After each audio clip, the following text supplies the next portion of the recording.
Previously on Pau Hana Travels, we run into our first roadblock of the trip. A little taller. Well, this adds to the adventure, doesn't it? It definitely does.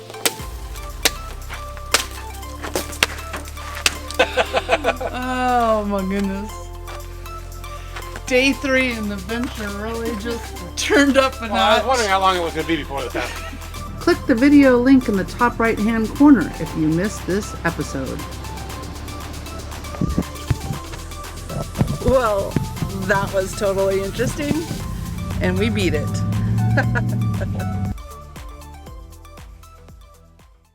is that?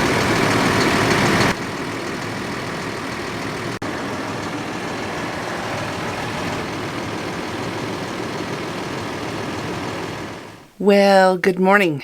It's Thursday. And yesterday, it just came to a point we needed to turn off the camera and focus on our problems. Yes, we broke down in the middle of nowhere trying to get to a campsite that we found out we wouldn't fit in. So we spent the night, last night, on the side of a forest road. Let's go check on Gary.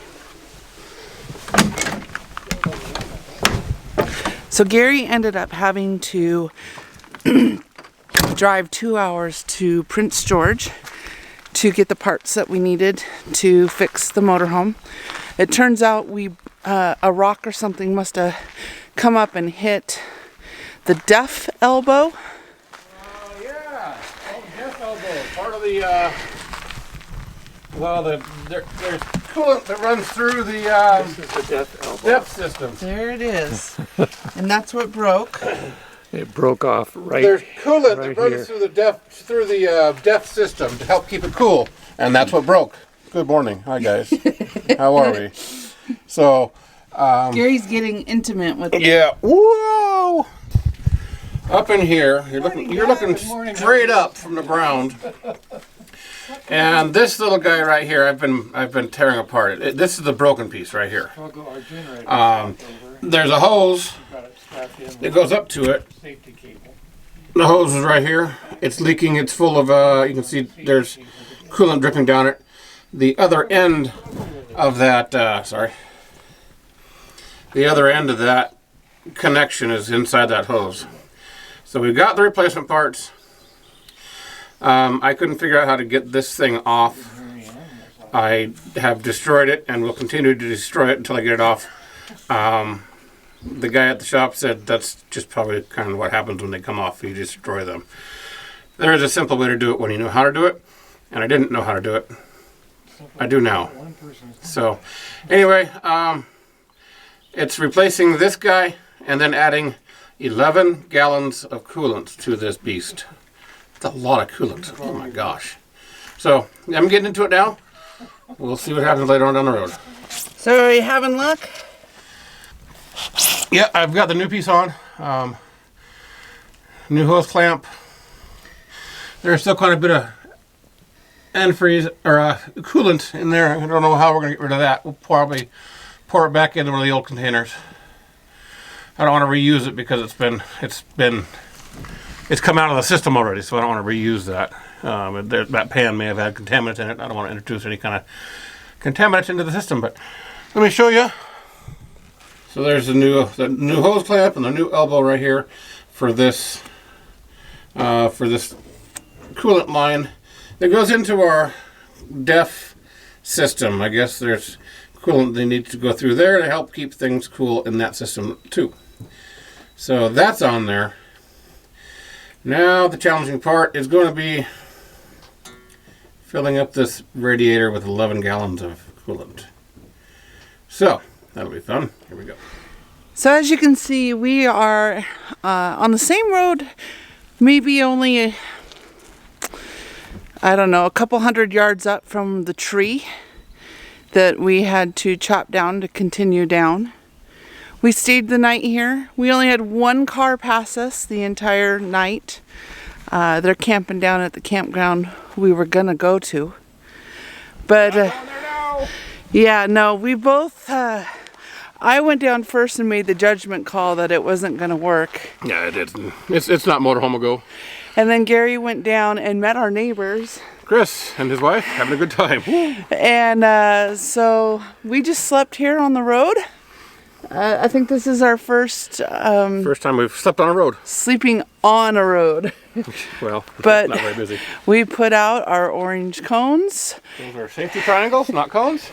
Okay, safety triangles, yes, you'd be correct. We had our porch light on, so if anybody happened to come through, we were very well marked. Yep.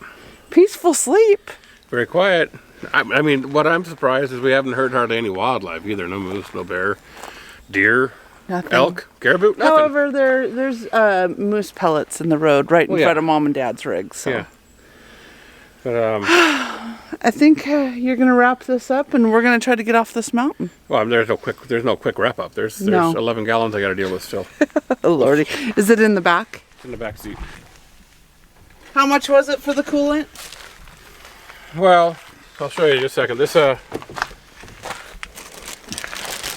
is a little magic gem that we broke. We bought extra. I got two because, well, you know, you never just buy one of these kind of things. You always buy two. And then we had to buy 4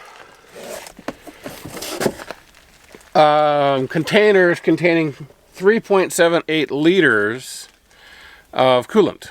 Well, and it also says right there 1 gallon. Yeah. It was funny. He said, well, I can only sell you it in the 3.78 liters. I go, well, that's fine. That's a gallon, right? He goes, well, yeah. So we got 12 gallons of antifreeze coolant, and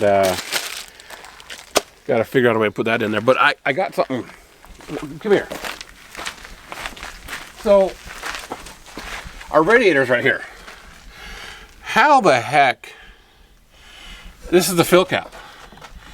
This is power steering fluid, so can't put anything in there. Power steering fluid, engine oil check, engine oil fill, transmission oil. This is where radiator fluid goes. That's the little radiator reservoir. How the heck am I going to get anything in there? So, but hey, all you guys that have diesels, and especially are traveling up here, you've been introduced to the little 2.5 gallon DEF containers. Well, that little spigot right here is from the DEF containers. It fits perfectly onto these bottles. That you happen to be carrying. And it extends out. And you happen to be carrying extra DEF And I've got 2 containers. extra DEF containers, so I can use this one as a spare, because once I use this one as a coolant line, I'm not going to put DEF through it. So, one trick I'm going to do though to make it more flow a little bit easier is poke a hole. What made you think of that? The DEF tube. Just looking at the cap size and just kind of thinking, well, that's about the right size. Just wheels spinning. That was pure luck. What can I do to make this easier? Well, yeah, because I got a butane torch. This was straight. I heated up this and it fits. You know, it fits in there just great. But again, how am I going to get without the nozzle? How am I going to get coolant into that? So you'll use the two in conjunction. I'll probably just use this. Yeah. So now I've got a bent funnel. Isn't that nice? It's got a story behind it. And I cut it off a little bit too. Well, it's about 2 inches longer, or about an inch longer. Well, one heck of a story.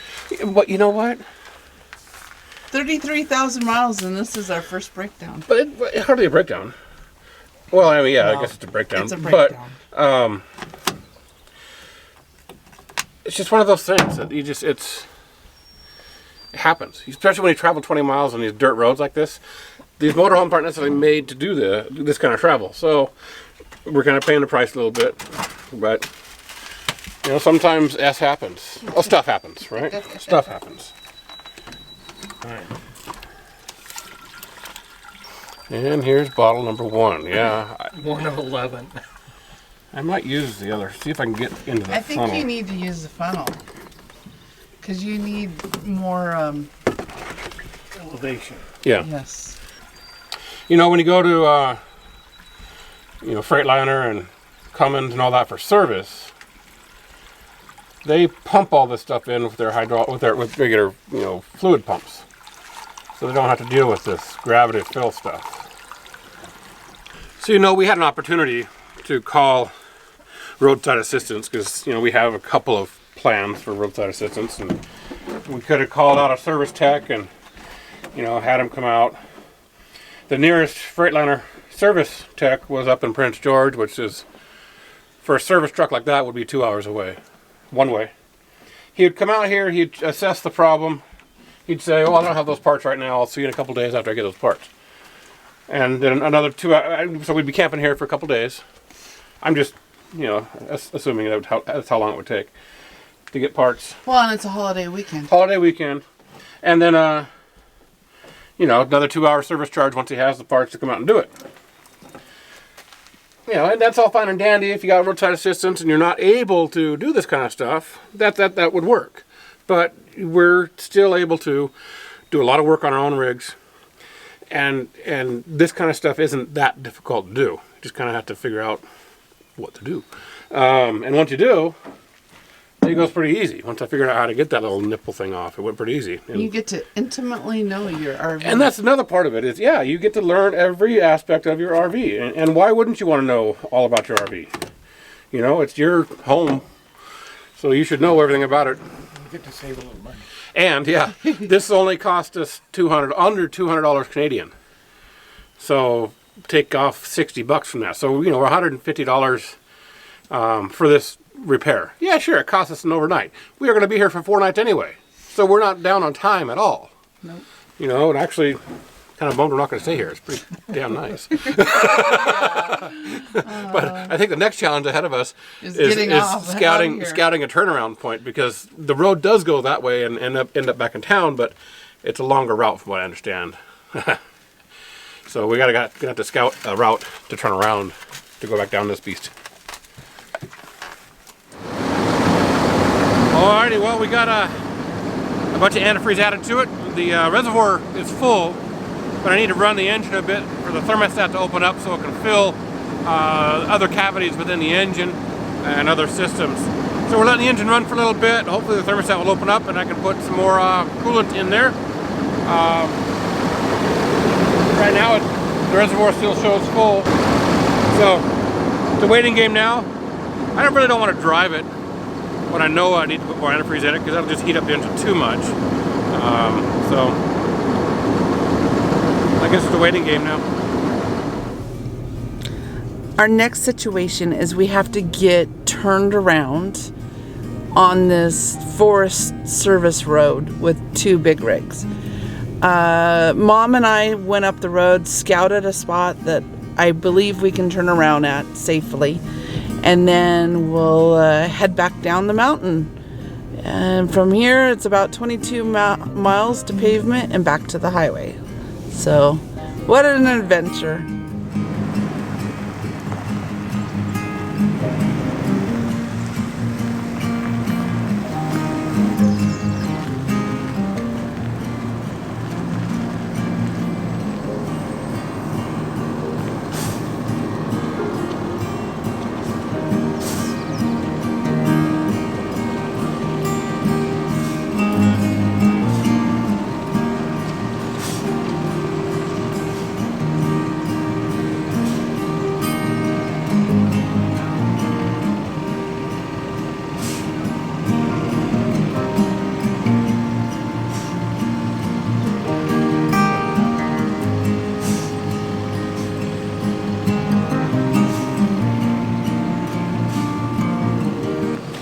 Progress. Well, Sophie, you ready for another adventure? Yeah, let's go. All right, well, we went about 1.5 miles down the road to a nice turnaround spot. Been kind of watching the temps on the thermostat. Things are staying nice and below the first cool line, right where they need to be. However, I do know that the coolant has circulated through the engine a little bit and is a little bit low in the reservoir, and I'll check that when we stop next, and if I need to fill up, we'll fill up. Actually, I'll probably do it later tonight after it cools down, after the engine cools down, because taking a radiator cap off on a warm engine is not a good idea. Well, it's too bad this campsite didn't work out. Well, it worked on the road. On the road, first time we camped on a road. Forest Service rules generally dictate you're supposed to be 150 feet off of a road. Well, When an emergency arises, you do what you do. What's this up here? That looks familiar. Yeah, I've been there. Cut that. Still the same height, right? Yeah. Hasn't fallen at all. Yeah, we're still good. All right. Well, we've got about 24 miles of this dirt road left. Then we hit 97 north up to Prince George and beyond. No, then we turn on Highway 16. Well, yeah, in Prince George, we turn onto Highway 16 and go beyond. Yep, and work our way towards Prince Rupert. Well, are we going to Prince Rupert? No. Well, I wouldn't mind. Maybe. I wouldn't mind going to the coast. It'd be kind of cool. We'll see. Or maybe Prince Rupert.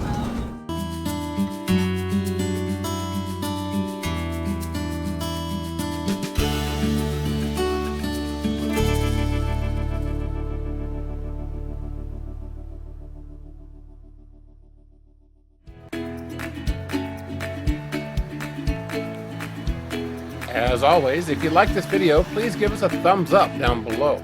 Leave us a comment and subscribe to the channel if you haven't done so already. We thank you for watching.